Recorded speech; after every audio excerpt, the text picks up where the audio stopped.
So, welcome to another show. Today we have Nikos Patedakis, who is a consulting philosopher. So, welcome to today's show, Nikos. Great to be here, my friend. Fantastic. So, why philosophy? It For me, philosophy has a very number one nuanced audience, but also for the majority of people, they see it as something that doesn't really exist. It's not a real thing. Can you explain number one why you got into philosophy, and two, actually how real philosophy is? Yeah, sure. Well, I think the thing to keep in mind is that our views of philosophy as being, I don't know, not a real thing or nuance in a pejorative sense, those are deliberate in a way. So it's deliberate in the sense that you can't keep dysfunction going in your culture and in yourself without keeping philosophy at bay. So part of the reason why we have distorted notions of philosophy is that our education system has to protect us from it in order for the pattern of insanity to kind of perpetuate itself. Because the thing is that you and I could go through life and never become quantum physicists. We could go through life and never become neurosurgeons or plumbers or bakers. But each one of those people has to be a philosopher. They can't escape philosophy. Nobody can escape philosophy because philosophy is how we do things. And we all have a particular way of doing things. For anything we care about, we want to do that thing well. If we care even a little bit about ourselves, we want excellence in our life. We want true happiness and peace.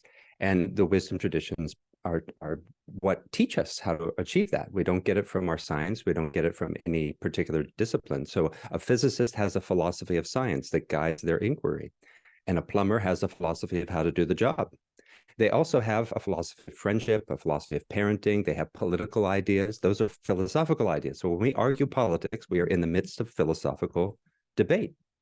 And so you can't escape it. And for me, I had the same realization that this kind of division from philosophy, because I went through my whole life never hearing the word. And then when I went to college and I thought, well, I want to take a philosophy course. And I realized, my goodness, they just keep this from us. But this is about our whole life. And so that's how I became a philosopher. Is I signed up for a course, didn't know it was going to go anywhere. I didn't plan on majoring. I was going to go into politics, maybe become a lawyer and a politician or something.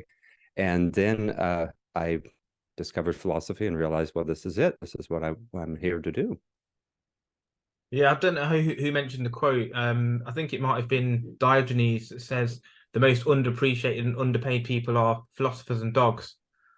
That's Yeah. definitely true. But yeah, I mean, in regards to philosophy though, so for me, like even as simple as the Socratic method of asking questions to get answers is fundamental in people's lives. But philosophy is such a broad subject, and if we look at existentialism or Epicureanism, Stoicism, Aristotelianism, etc., etc., etc. Which of those resonates with you the most as a philosopher?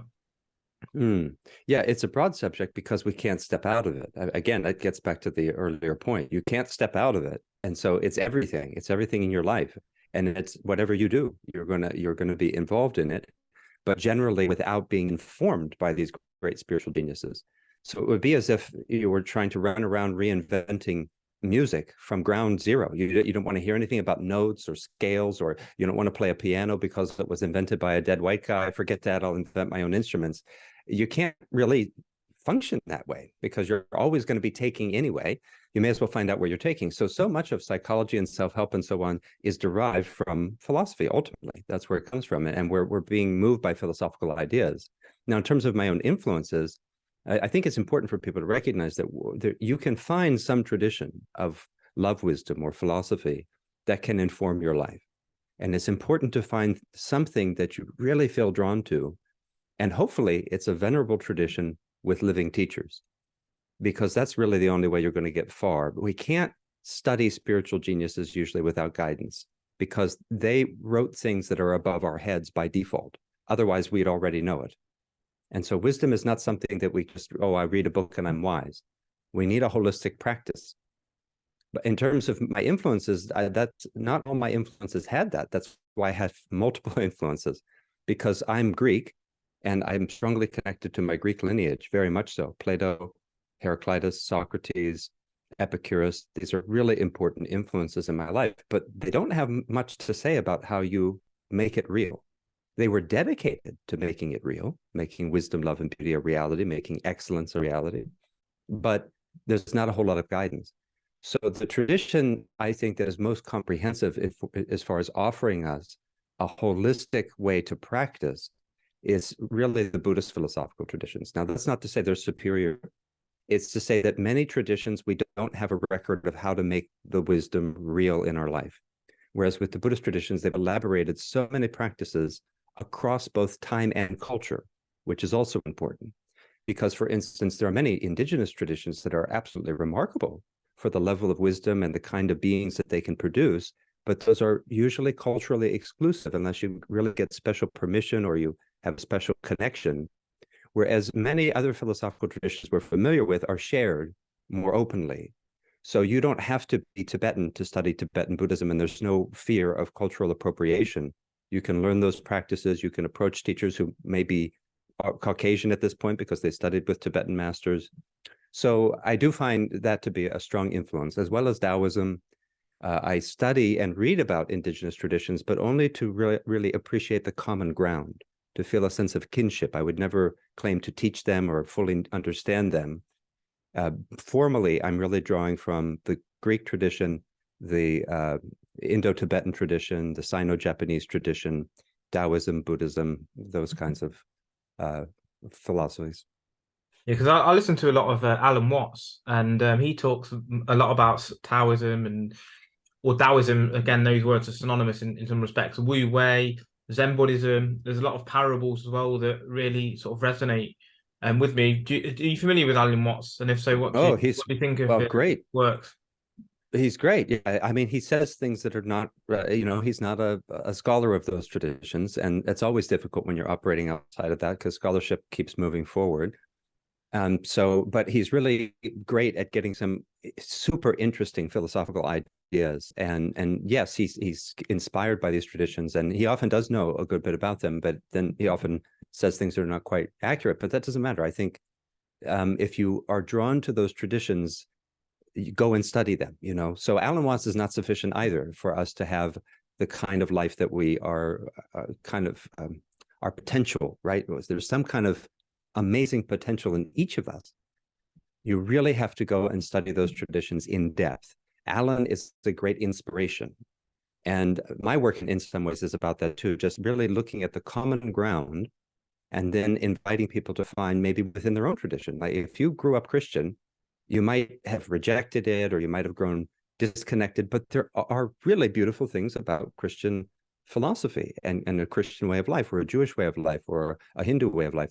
Every tradition has the capacity to help us realize our potential, but we do have to find, I think, one that we can dig in and get real depth and real training.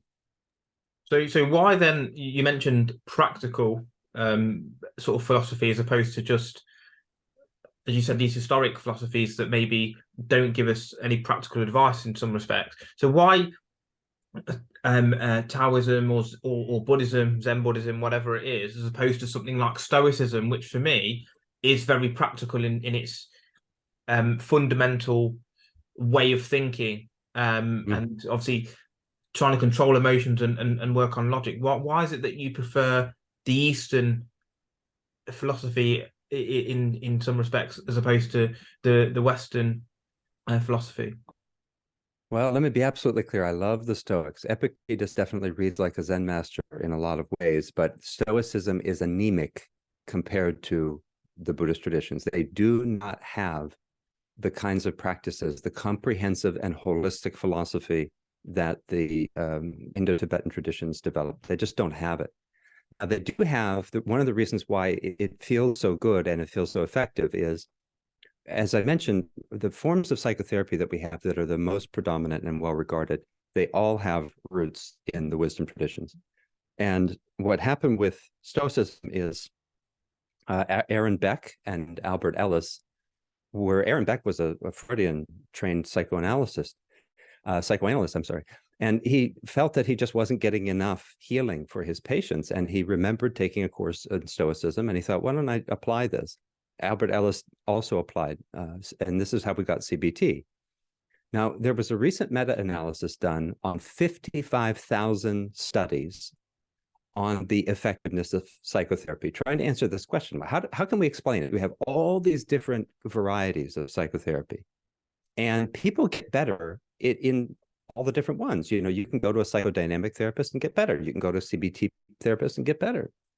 So they wanted to find out what explains the majority of the variance, and they found two factors that explained by far the most variance. So these two things, cognitive flexibility and mindfulness. The Stoic tradition gives you both of those in relative degree. Definitely cognitive flexibility, because it's one of the first things you're doing, and that's what Marcus Aurelius is writing to himself, right? He's working on his own mind, saying, don't think this way. That's a weak way to think. This is the strong way. And they were holding up Socrates as a model, right? They really looked at him as their Buddha, and they felt that he was really realized, but all they had to work with was that kind of thing. Change your thoughts, get rid of unskillful thoughts, and pay more attention to your life. So that's the mindfulness part. Now, when you compare the way the Buddhist and Taoist philosophical traditions work on those two, just those two dimensions alone, it is way beyond what you get in Stoicism. The Stoics don't teach you what it means to work with your mind. They don't teach you really what the nature of mind is and how to cultivate awareness in the kinds of ways that you find in the Indo-Tibetan traditions. So it's just, there's no comparison. And as far as Epictetus and a real Zen master, I really would put my faith into a real Zen master, because they would have gone places that Epictetus probably didn't go, or if he did, couldn't really help you get there as effectively. That's just a consequence of this cultural development and the way the Indo-Tibetan tradition, I mean, look, Mother India had all these seers from ancient times just looking at the mind. They were psychonauts, and those psychonauts just continued through Buddha all the way into the Tibetan tradition. These people are incredible, the things that they could do with their mind. And that's why if you look today, we don't put Stoic philosophers into brain scanners. We put Buddhist philosophers into brain scanners, and that's where we say, wow, their brains are doing things that we just don't see other people doing. And that really says a lot. Their epigenetic profile also, so the expression of their genes changes based on these practices. And they can heat themselves up, can't they? Like when it's freezing cold, they heat themselves up just with meditation and things like that. And it's incredible. You mentioned some of the Zen sort of masters. I know I've been listening to, actually recently, funnily enough, some of the Zen sort of parables and stories, and like people like Gudo, for example, sort of providing insight to sort of the students, let's say, but not out of telling them, but out of showing them through experience and making them learn the lessons through their own means, if that makes sense, rather than you must do this, you must do that. Do you think then, you mentioned the word holistic, do you think that Zen Buddhism then, or well, not necessarily Zen, but Buddhism in general, is more comprehensive in its ethical standpoint, but also does it include maybe any metaphysical a metaphysical stance on it, or epistemology, for example, something more complex? And because Stoicism is, as you said, mainly about how you think, as opposed to, I don't know, is there something more comprehensive, or as you said, holistic, that Buddhism offers that Stoicism doesn't? And I mean specific as opposed to more general. Yeah, so well, I say a couple of things there. One is that there is, in every philosophical tradition, there is both indoctrination and education. Now, we get freaked out by the word indoctrination, but indoctrinare, the doctrine is the teaching. And the idea is that some teachings have to go in. And human beings can't function without indoctrination. The question is whether or not it's going to be good. So you couldn't get English out of you without putting English into you. So people had to put English into you. Otherwise, you'd have spoken a different language. So the education part is leading out your inherent capacity for speech. But that required the indoctrination of putting English words and English concepts in there. So philosophy works that way too. So the spiritual common law that you're talking about, that's how I translate the word koan. These encounters between teacher and student.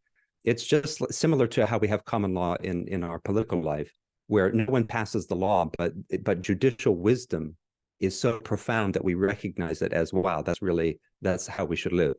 So the spiritual common law is like that. And the context of that spiritual law is already the indoctrination that the student got. And now the teacher is saying, okay, we got to pull this out of you. As far as epistemology, you can't have philosophy without saying how we know the world and how we know ourselves. And so we can't function without epistemology. It's a fancy word that just means the study of knowledge. And philosophy is about how we know ourselves and our world. And yes, so in terms of specifics, the same kinds of things that you see Marcus Aurelius doing, working with slogans and what you could call crystallizations of wisdom. He's writing these things down to himself as a way to train his mind. In the Indo-Tibetan tradition, this is called lojong. And you go through a comprehensive curriculum of learning how to get rid of unhelpful beliefs, indoctrinate yourself with the good beliefs, and be educated to pull out what that really would mean as a full body. And as far as the ethics, okay, it's sensitive, because in the dominant culture, we have a confusion. We have, instead of understanding ethics as multi-layered, we have developed arguments about three different kinds of ethics primarily. One is ethics is about the consequences of your actions. And second one is that it is about the intentions of your actions. And the third is it's about your character or your virtue. So we say that utilitarianism is a consequentialist ethics because it's concerned about the greatest good for the greatest number. What are the consequences? Doesn't matter what your intention. Kantian ethics is deontological. It's about having the right intention and doing your duty then in accord with what reason demands. So you have to just have the right intention. And then you have virtue ethics from Aristotle. Okay, but those are just three aspects of ethics. It's a weird argument to have. Like, is Aristotle right or is Kant right? Well, they're both right. You can't ignore intention. That's ridiculous. And you can't ignore consequences. That's ridiculous.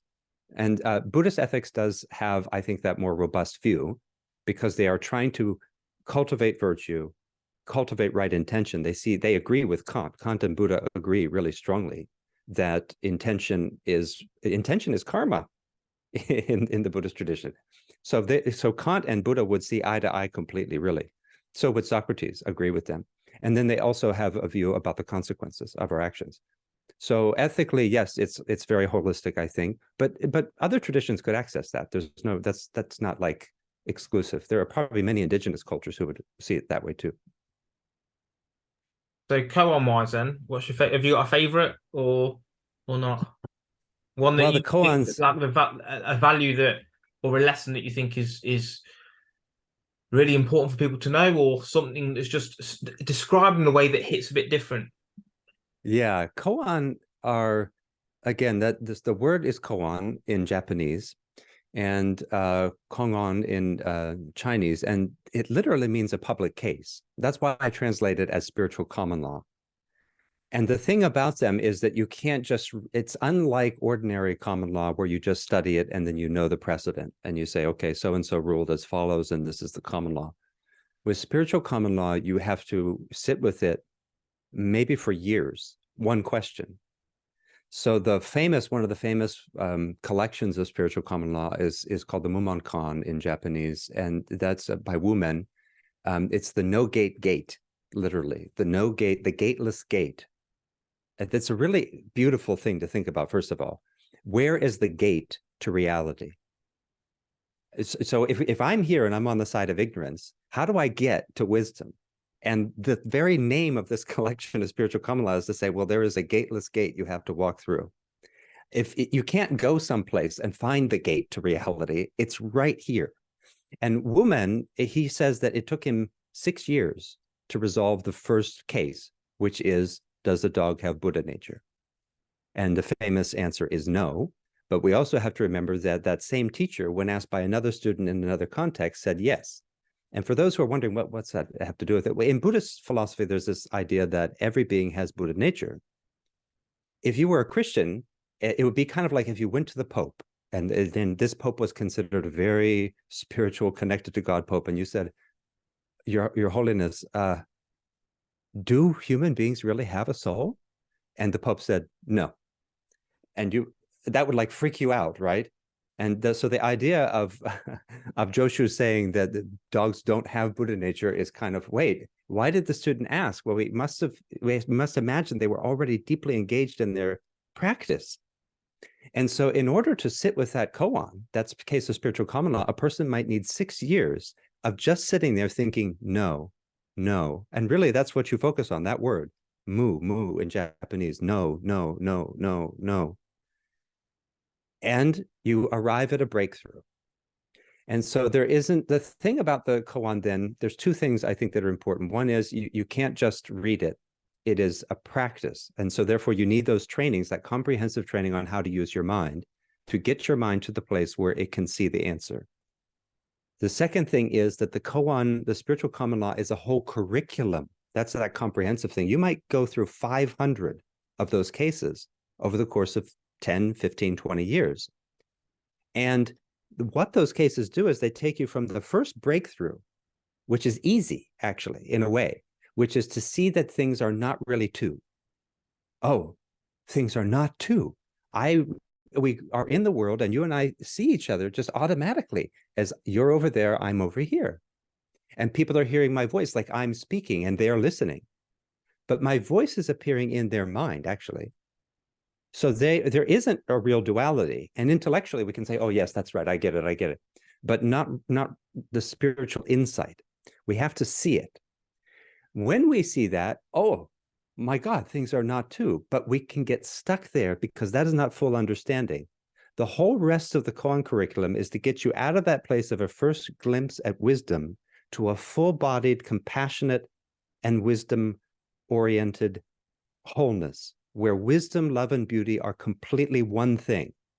And so we can lose our compassion. And you can see this in some of the kind of non-dual teachers who are on YouTube channels, where it's like, there's no real robust sense of compassion in a lot of these people. So the Buddhist view is you really have to have wholeheartedness. And that takes time so that you move from seeing things are not two and also seeing that they are not one. That's a crazy inconceivability, that you and I are the same thing, but I am not you and you are not me at the same time. And intellectually we can say it, but the fact that it takes you years and maybe 1,000 spiritual common law cases in some schools, sometimes other schools, actually it's one. For repeated, you just go back again to the same question. But the point is, it's not so easy. And so I can't like say, oh, I have a favorite one. They are about cultivation. You have to, and they will matter to the person depending on how the development is going. Some case might be really hard for a person, and another case might be easy. That same case might be easy for a different person. You see what I mean? Okay. Yeah, no, I know what you're saying. It's just, and I think the beauty of it, as you said, it's, and well, not necessarily just then, but over the course of the conversation so far, is it takes sometimes you a long time to actually realize what is going on with a question or some sort of philosophy or even a statement. Like the two I like, actually, the Koans I like is the one about the moon cannot be stolen, and the thief being disciplined.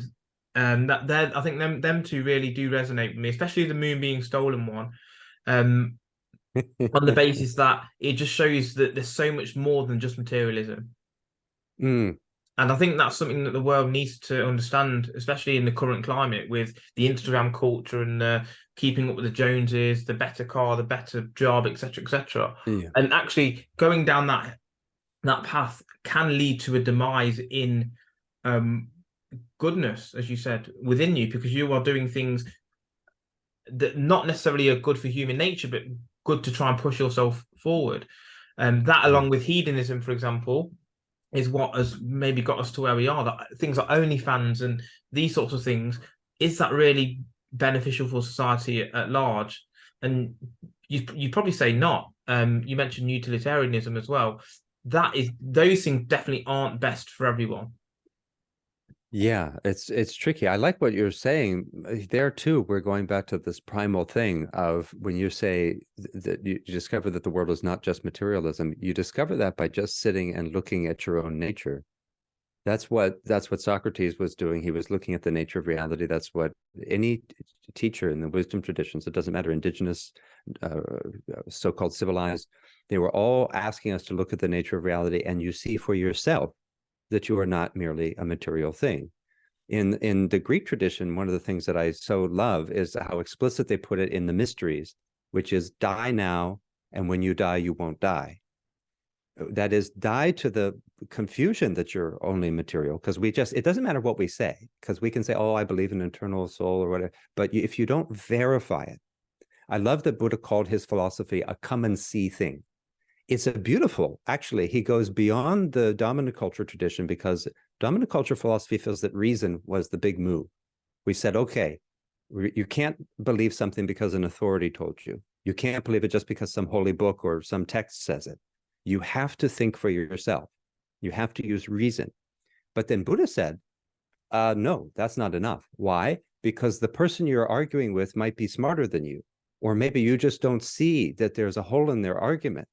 So therefore, reason is not enough. You have to also have a direct experience of reality.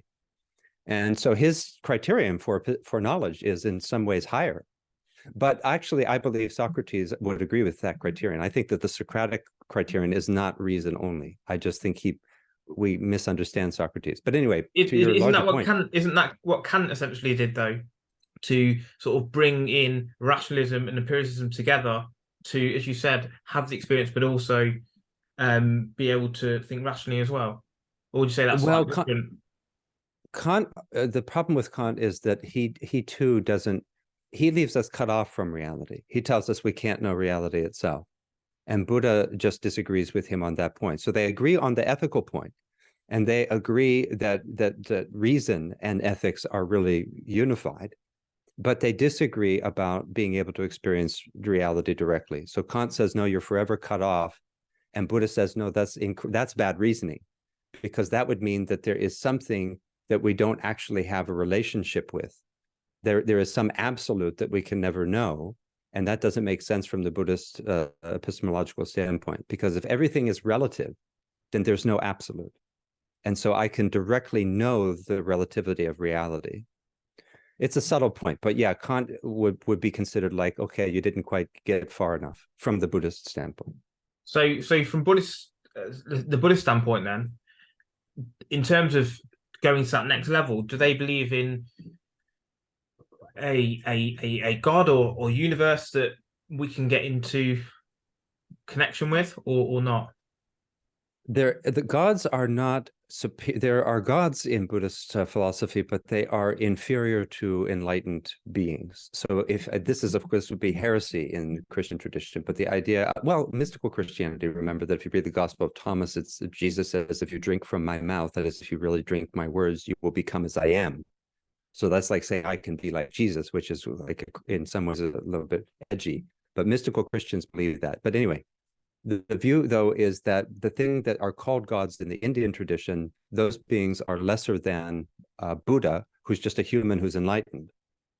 So the gods really, there's this beautiful story, actually, where there is this student of Buddha's who develops a very, very powerful, what's called samadhi.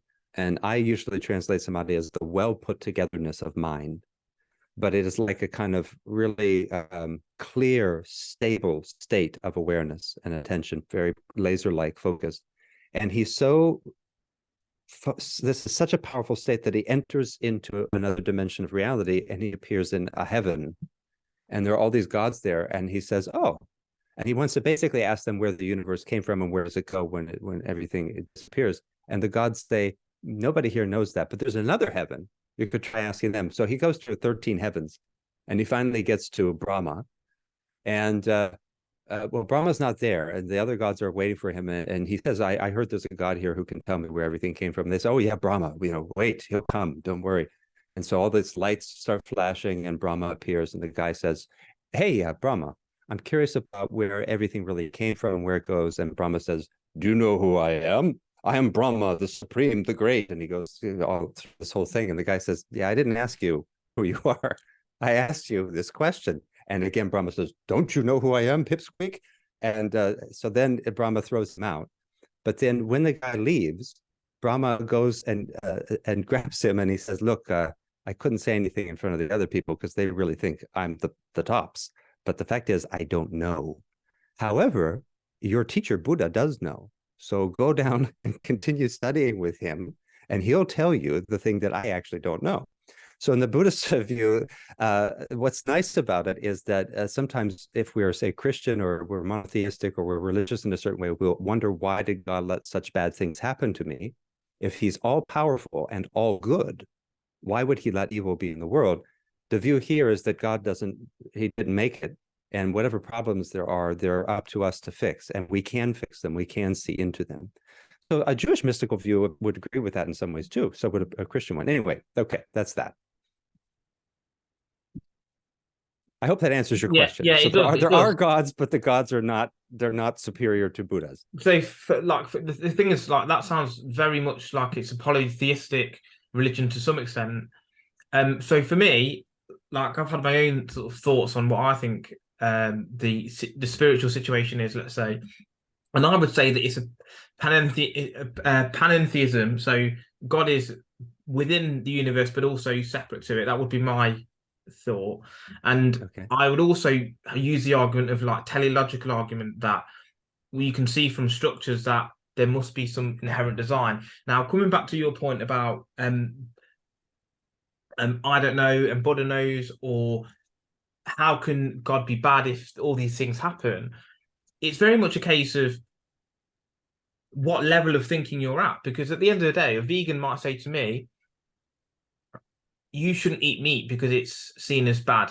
You're killing another animal and you're consuming it. And my argument to that is saying, well, actually, so you're telling me that your ethics are higher than that of nature itself. Because for a child, for example, they might feel upset that they weren't given a new bike for Christmas, or being able to eat those sweets, but they're seeing it from that level. You see it from the parents' level. They see that actually, for that child to grow up more developed, maybe they can't always have what they want. Maybe they need to go through some pain and struggle to come to some sort of realization. And actually, for me, that's what living on Earth is all about. It's that human journey, and we can't just go through life without loss. Everyone has $1 million, and we're not having to sort of work to get our body into shape. So that's what I would say. I don't think that God is neither malevolent nor all powerful in respect of controlling everything. I'm not deterministic. I do believe in, well, I am, but I'm soft determinism, where I believe that there is an element of free will, because otherwise a heroin addict was born to take heroin and die of an overdose. There has to be some level of choice there as well. So what if we were to go beyond within Buddhism, for example? I know that story sort of says, again, go back to Buddha, but I just really want to hit that home. What is it that Buddha says that in that particular story the god or gods can't answer? Is it that the answers are within us, or is it a state of mental being? What is it exactly? Yeah. Okay. Well, let me, I want to just touch on some of what you said. One of the things about this ethics is context. So if we could just have a list of moral rules, that might be great. But we don't really have a set that isn't going to run into eventual problems. And so in the case of what we eat now, you have to ask yourself about the context you're in, because we're not separate from nature, and so we've changed the context. And I think actually you can make an argument. I'm not a vegan, but I think a vegan makes an excellent argument that if people could be vegan, see, I'm not a vegan because it doesn't work for me in terms of health. And I've always, when I was a vegan for actually about a decade, and I always, even as a vegan, made that exception that you might have health problems. So for instance, I met a woman one time who could not convert omega-3s into EPA and DHA. So that means that she could eat flax oil all day and she's still going to get sick.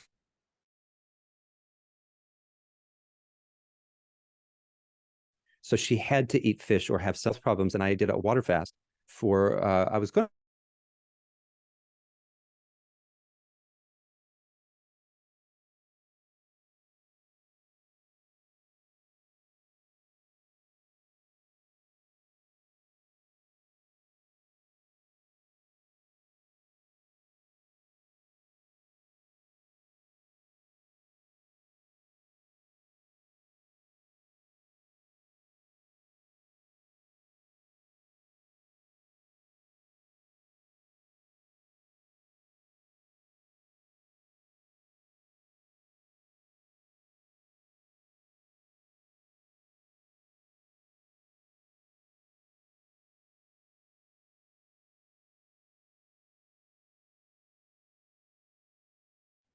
Back. Sorry about that. Oh, can you hear me? Yeah, we're back. I don't hear. Oh, there you are. Okay, good. So I don't know where I left off, but the point is that normally when I do a water only fast, I'm not hungry and you forget about food. It's really very nice. You just forget, you don't have to cook, you don't have to worry about anything. And so, but on day 10, I started to get really hungry and I started to sit with it and ask, okay, is this a passing thing? And I kept asking, what is it that I'm hungry for? And I kept getting a clear signal that it was organ meat. And so I went another 2 days. I went to 12 days. I was still hungry, still getting the same clear signal. And so then I said, okay, I'm not a vegan anymore. And when I started eating that organ meat, I had really some serious health issues. And the doctors weren't sure. The doctors thought I might have cancer. They thought I might. There were all these different things. They're running tests, and I started to heal. So I think you can, though. I think a vegan can say, look, we've so altered the context of nature that I'm not saying that I'm superior to nature. I'm saying that nature needs more of us to eat less meat. And I do agree with that. I mean, I really do think it's important for us to ask what we've done to the world and what we're going to have to do to heal it. In terms of Buddha's answer about the nature of reality, he says basically, it's a come and see thing. I can teach you. So it's kind of like this. We have this idea in a way that reality just is what it is, and we find out about it. And the Greek tradition, Socrates and Plato, agree with Buddha and agree with many traditions around the world that it doesn't work that way. What you know depends on how you come to know it, and it depends on who you are as a knower. There are some things that you cannot know until you become the kind of person who could know them. And it's kind of as if reality is sitting like this big round peg on top of you as a square hole. And if you practice and practice and practice, suddenly you loosen up and you get a little bit round. You get a little circular, and that peg just drops in. But there's also a way to think of it that the peg doesn't even exist yet until you do the practice. So it's like you're co-creating all the time, but you somehow arrive at an insight that is universal nonetheless. That's a subtle point. But so that's what Buddha would say is, I can't say it to you. If I could say it to you, I would just write it on a fortune cookie and go around the country passing out fortune cookies. But it doesn't work. You have to do something. You have to put in the passionate effort to get yourself out of that squareness, release into that roundness that lets the insight in. So is that how you help? So coming back to your title, the Consulting Philosopher, how do you use all of this knowledge, experience, and wisdom, for want of a better word, to help people to progress, essentially? Yeah, that's the thing. Nobody would say, I want to do things on the basis of ignorance. Nobody running a company says, let's do the most ignorant thing we can here. But there is no wisdom-based leadership because no leaders are taught wisdom. You go to school, what's the class on wisdom? It's certainly not the intro to philosophy. That's not enough to make you wise. So the wisdom traditions are the single greatest untapped cultural resource we have. And I say the greatest because, again, nobody would want to do anything deliberately on the basis of ignorance. And Socrates showed that even bright people and even successful people ultimately are operating on the basis of ignorance, and that has unintended consequences for them and their culture. And so we're in the same situation, whereas Socrates was saying, hey, I'm really worried about Athenian culture. We think it's so great. But if we keep operating on the basis actually of ignorance, pretending that we know what we're doing, the culture is going to collapse, and it did. Now we're looking at planetary collapse. We're looking at large-scale collapse potential. And so we have to get on the basis of wisdom. So what I do is I just work on, as I said, that common ground. There's a common ground that people across traditions. So if I've worked with materialistic atheists and fundamentalist Christians, and they both tell me, I've never felt so comfortable. I feel like we can sit at the same table because there is a common ground of wisdom that the atheist and the fundamentalist can both accept. And so by giving people the kind of, you could say it's a basic education that their soul wishes they could have gotten in college, but they don't. So I might work with people one-on-one or in groups, or whole of organization is where I'm aiming right now, to try to help whole organizations begin to operate on the basis of wisdom. And how exactly to do that? Is it trying to open their mind to a new perspective? Is it asking the right questions? Is it a fundamental step-by-step process? Is it looking at individuals and trying to work out where their shortfalls are? How exactly do you go about doing that? Well, the basic dangerous wisdom curriculum is an education that involves a kind of holistic approach. Of course, you have to meet each person where they're at, but when we're talking about a common ground, there are basic things like we are all using our mind, but we don't know what our mind is or actually how to use it. So there's a basic education about what is a blueprint of the mind in its encumbered and its liberated capacities, and how do we use it? And how do we start bringing in that cognitive flexibility and awareness that the therapists are discovering kind of accidentally, but that the wisdom traditions have always taught comprehensively. So it really is just like a basic curriculum, almost as if it were, again, like a college course. The beginnings, you know, the basic wisdom, basic dangerous wisdom curriculum is 12 weeks. And then people might go on to work with me for years after that. But the basic curriculum would be something that an individual, group, or organization would go through. And ideally, then also it would involve, say, in the case of an organization or a group, a retreat situation where we can go deeper and we start to change, start to follow the path of real excellence that the wisdom traditions promise us. They're telling us, these traditions are telling us, look, you have an inheritance that belongs to you. It is an inheritance of wisdom, love, and beauty, creativity, resilience, real excellence and skill. And this is how you get to it. So that's really all it is helping people on the path. And of course, you're right, individuals are going to vary. People come to me for different reasons. Some people, they're really suffering. Other people think, you know, I'm doing pretty well, but I know that my life is not about me. I see the world's got a lot of problems and I want to upgrade my game because I know there must be a lot more I could give. So absolutely, I'm 100% on side with the fact that things need to be bespoke. Everyone's different. We have different personality types. We have different ambitions. We have different history. We are where we are on the journey. But much like species of dogs, you deal with every dog breed differently. Some need more rigorous training. Some need more exercise. Some need the softer touch.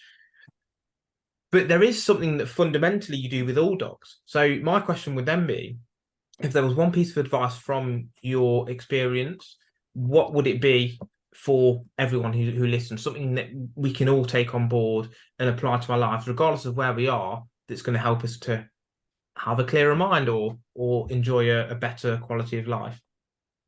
Yes, that's always tricky because of the holism, but we can put a link in the show notes for I have some free downloads on compassion. Compassion is where I begin everything that I teach. If I taught writing, I taught logic, I taught philosophy of mind, philosophy of psychology. Every course I taught was on the basis of compassion practice. And my students consistently were amazed that they weren't taught that when they were 5 years old. They couldn't believe how powerful, how simple. I would have people from veterans, you know, on the GI Bill in the university system. You get people coming from being in the wars that we were having, and they would have PTSD. And I had veterans come up to me and say, you know, I did everything the VA threw at me to try to heal. Nothing worked until I came here and took a logic class. You know, that's not what I expected. I took it because I had to fulfill a requirement. But with compassion as the basis, they begin to see that philosophy really can heal our lives, transform us, and put us on a good path. So we can put a link for that. And that's where I recommend people start. There's a few downloads, one explaining what compassion is and how it differs from empathy. Another one explaining how the meditation goes. And there's just a 3-minute meditation. That's all you start with. But if you do this 3 minutes every single day, you can't stay the same. You're going to change. We're changing anyway. And love wisdom is just, you know, wisdom, the wisdom traditions are about changing in the best possible direction. And that's where I would say to begin. Fantastic. Yeah, I think compassion and well, empathy as well, obviously, but there is, as you said, a slight difference. But I think compassion and gratitude are two things that if everyone had, the world would be a much better place. Indeed. Yeah, absolutely. If you were really experiencing those, and that's another reason why we don't have exposure to them, is because when we're really rooted in wisdom, love, beauty, gratitude, appreciation, enjoyment, then we don't want a Ferrari anymore. We just don't want the things that the culture is trying to get to give us to say, this will make you feel better. This job, this title, this money. And the wisdom traditions say, look, you don't need any of that. And none of that will do it. That's why I love the moon story. You can't steal the moon. It's exactly that. So for anyone who's heard it, it's and you know I'm going to probably bastardize it, so I'm not going to sort of tell my version. Go and find it. It's a great story, and it will give you a whole new perspective. So Nikos, you mentioned that people can find your education pieces online. If they want to reach out to you directly, is that where they find you as well, or? Yeah, so dangerouswisdom.org. The link will just take people to, I'll give you one for your show notes, and that will take people directly to the free meditations. And there are lots of other free resources. The podcast is a lot of free philosophical education. And but yeah, you can reach me through dangerouswisdom.org. There's a contact page there too. So Fantastic. Thank you very much for your time, Nikos. It's been a pleasure. Have you got any yeah, final words great. before we close off? That's it, my friends. Start practicing. You can't escape philosophy. If you love anything, you want the wisdom to take good care of it. So go to the wisdom traditions and start to enjoy your life more. Fantastic. Thanks again.